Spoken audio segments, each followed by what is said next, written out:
Do you want a LinkedIn profile that gives you more confidence to pursue new career opportunities? Or maybe you want a profile that stands out from all the others in your industry. If this sounds like you, tune in, because in this video, you'll learn 5 mistakes you might be making on LinkedIn that are preventing you from connecting with people and companies you want to work with. If we've never met before, I'm Heather Austin from ProfessorAustin.com and the Career Club on Facebook. And on this channel, I teach professionals just like you how to build your personal brand so that you can land your dream job and grow in a field you love. So if you're new to my channel, make sure you hit the subscribe button down below. Also, don't forget to hit the bell notification so you're notified when I publish a new video or do a live training every week. And to help you get a jump start on LinkedIn, make sure you take a look at my free 5-day LinkedIn mini course. I'll place a link for you down below. Whether you're trying to build your personal brand or network for new career opportunities, it's essential for your career success that you start using LinkedIn the right way. In fact, there's now almost 700 million users on the platform. And with every new connection you make, you have the possibility of reaching an average of 400 additional people. Not only that, if you utilize LinkedIn properly, you have access to over hundreds of companies looking to hire someone with your skill and your talent. Now we're gonna jump straight into the 5 mistakes you're making on LinkedIn and how to fix them. So make sure you get out your favorite notepad and a pen and take some notes, and I will see you on the other side. Let's look at mistake number 1. I'm gonna show you the slide really quick. Again, take notes here today. You guys know that I love slides. I love sharing as much information as possible. So mistake number 1 is not optimizing the top half of your profile. So when I talk about the top half of your profile, there's 3 main sections that you need to pay attention to, because you got to remember, let's say a hiring official or a manager is going to look at your profile, or they're searching for you and they find you, or you have a new connection that finds you. Let's say they only have like 2 or 3 seconds or maybe 30 seconds on your profile. They're going to move through that top half fairly quickly. And if they don't like what they see, chances are they're not going to continue learning about you, and they're not going to reach out in terms of a connection. So we need to have that top half optimized to keep them going through the content. So the very first thing, and I don't have a slide on this, so just write this down. The very first thing is your profile photo. Now, when it comes to your photo, I always like to say smile in your photo. A smile says a lot about you. If you can smile in your photo, make sure that it's industry specific. Make sure that you're not taking a selfie, okay? That's not the place for LinkedIn. You don't want to have a selfie up there. Make sure it's a high quality photo. Make sure you're also looking at the camera. So I get a lot of people that they get these photo shoots done, but they'll put a photo up where like the person's either too far away from the camera and you can't really see their face, and it looks cool, but at the end of the day, you need them to be able to see who you are, like a nice close-up photo. I always say the elbows up. The other cool thing, if you think about it this way, is if you have a profile photo, or a professional profile photo, so a really good one, your profile will be viewed 14 times more than if you didn't. And then you're also likely to receive connection requests by 9 times. So you want to make sure that profile photo is in there. The next thing you want to consider is your headline. So this is the optimizing the top half. The second part of this is your headline. When it comes to your headline, you don't want to leave the default headline. So LinkedIn gives you, when you first build out your profile, it will put your most recent or current position as the headline. I don't recommend leaving it that way. I actually recommend beefing it up a little bit. Now, you could always include the title, but add a little bit more to that. And you never want to say actively seeking or currently looking for employment. Never use those types of words, because it's actually a turnoff, and hiring officials, new connection requests, people of that nature, they look at it as a red flag and they'll just say, I don't know if I want to connect with that person or reach out about this opportunity. So let me show you guys some examples. So in yellow, this is the very first example. In yellow, I could have had my title as graphic designer, okay? And I could have said graphic designer at company XYZ, right? But notice how much better I'm getting when I'm adding my specialization. And then I want you to mainly focus on this. I want you to focus on the other keywords in here. So notice I'm adding the words logo design and personal brand awareness. So let's say that I'm a hiring official and I go to LinkedIn and I type in that I want a graphic designer that knows logo design, or I want a graphic designer that has personal brand awareness, or whatever. So I could switch out these words. I could switch out the word logo design, and I could also switch out the word personal brand awareness depending on what they're looking for. So again, you're not just going to say graphic designer at company XYZ. You want to get very specific and say specializing in whatever. Let me show you a couple other examples. So here's another one that says dental office manager. So let's say I was a dental office manager. Here's another way I could put this to create more engagement. So notice I'm just using a vertical line to separate, and I'm saying creating high performance office environments.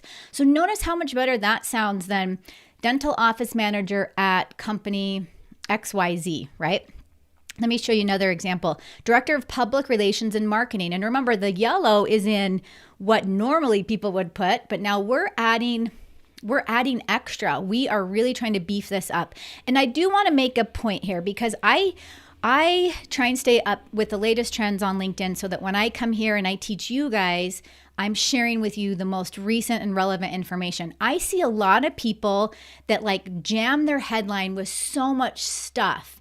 And to me, I think that's a turnoff. I don't like that. I just want to know what it is that you do, and then maybe give me just like a little bit of extra, it's almost like give me a little bit of a little taste, instead of like, and LinkedIn does allow you to put, I want to say it's 120 characters into your summary, but I don't like the profiles where like you're jamming in so much. Like these examples that I'm showing are pretty clear cut, and they just add just a tiny bit of extra to keep the viewer engaged. Let me show you one more example before we get to the second mistake. So notice this one, innovative sales professional. So notice I'm using the word innovative, so I can throw in some sort of action verb or whatever that I want to put in there.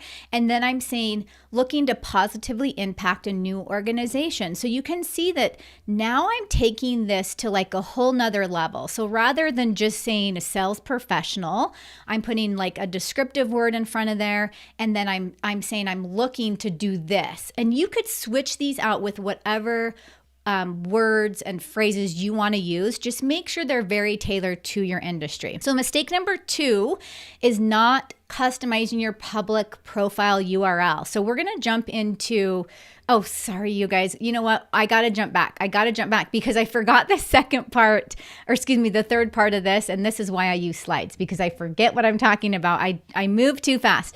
Really quickly, the other part to the top half of our profile is the summary. Okay. And this is so ironic because the summary is the most overlooked section, which I just overlooked it. Okay. This is one of the sections that it's actually the hardest for people to write. And a lot of times people just kind of skip over it because it's so complicated, right? Or it seems so complicated. It doesn't have to be. The summary section is inside your about section. And this is where you want to use very specifically keywords and keyword phrases and short, simple paragraphs to explain who you are and what you do. So let's jump into mistake number 2 now. I was kind of getting ahead of myself. So mistake number 2 is not customizing your public profile URL. So let me show you an example of what a non-customized public profile URL looks like, because you guys might not even know if your LinkedIn URL is custom or personalized. So this is like, take for example, Sally Smith, and I just made this up. Don't everyone go out and stalk Sally Smith, okay? Because I'm sure there's one of those out there. But here's Sally Smith. It would show your name, and then it would show like some variation of numbers and characters, okay? Well, if Sally goes in and customizes her URL, it looks like this, linkedin.com/in/Sally-Smith. So when you are creating your LinkedIn profile, make sure you customize your public profile URL, because this is the URL you are going to put on your resume, on your cover letter. You're going to share it in emails. You don't want to share like some random number, right? Let's jump into our third mistake. Mistake number 3 is not using keywords or keyword phrases. So what this means is if I'm writing my headline and my summary and even my work experience section, if I'm trying to tailor a specific industry or a specific job, if I'm not using any of the lingo or any of the terminology that we use in that industry or in that position, I'm not going to be found in search results by hiring officials and recruiters. So you have to make sure you're using keywords and keyword phrases specifically from the industry or the job posting. Now, let me show you what it looks like to pull keywords from a job posting. So this is just a random job posting that I've pulled up, and notice that I've highlighted some keywords that are popping up more than one time or multiple times in this job posting. So this is what I would want to make sure I'm including in my LinkedIn profile. And hey, keep in mind, this also applies to resumes too. So if you guys are trying to write your resume right now for a new opportunity, the same principle applies. So notice that they're mentioning innovative self-starter. They're mentioning someone with analytical skills. They want someone that, notice they're talking about the word analytical a lot. So you'll want to make sure that word's in there. They're talking about someone with research and data mining. So again, this is how you pull those keywords and you now put them into your headline, your summary, and your work experience section. Now, let me ask you this before. Have any of you, just give me a yes or no, if you've ever done this. Have you ever gone through and searched through a job description before and found keywords and actually applied them to either your resume or your cover letter? Give me a yes or a no in the chat if you have ever done that. Let's go and jump into mistake number 4 and personalizing your connection requests. So I can't tell you how many times I get connection requests from people that have said nothing to me. You want to make sure anytime you're reaching out to anyone, personalize that connection request. And then the 5th and final step here is an unclear work experience section. So anytime that you're not really fully explaining what it is that you've done for your work history, we want to make sure in your work experience section that you have that optimized, that you're including your key accomplishments, not just your job descriptions, that you are listing the positions, listing them clearly. Don't copy and paste from your resume again. I like to see paragraphs and add a little bit more personality. Now, let me share one quick difference with you between your resume and your LinkedIn profile. Resume is very formal. You're never going to speak in first person on your resume. However, LinkedIn, you can. So in LinkedIn, you can say, I am a dedicated such and such. I'm passionate about this. One of my greatest accomplishments is this.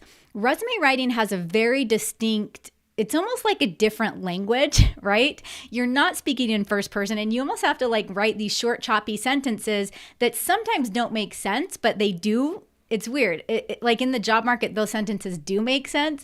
But if someone never knew about resume writing, they would say, why are you writing things like this? So it has a very, very distinct difference. Now tell me in the comments down below, which mistake are you most guilty of? Is it mistake number 1? You're just not optimizing the top half of your profile. Is it mistake number 2? You don't have a personalized URL. Maybe it's mistake number 3. You're just not using keywords and keyword phrases properly. Or is it mistake number 4? You're not customizing those connection requests. Or is it mistake number 5? Your work experience is just not clear. Let me know down below. And if you want even more juicy tips on how to create a knockout LinkedIn profile, make sure you take a look at my free 5-day LinkedIn mini course.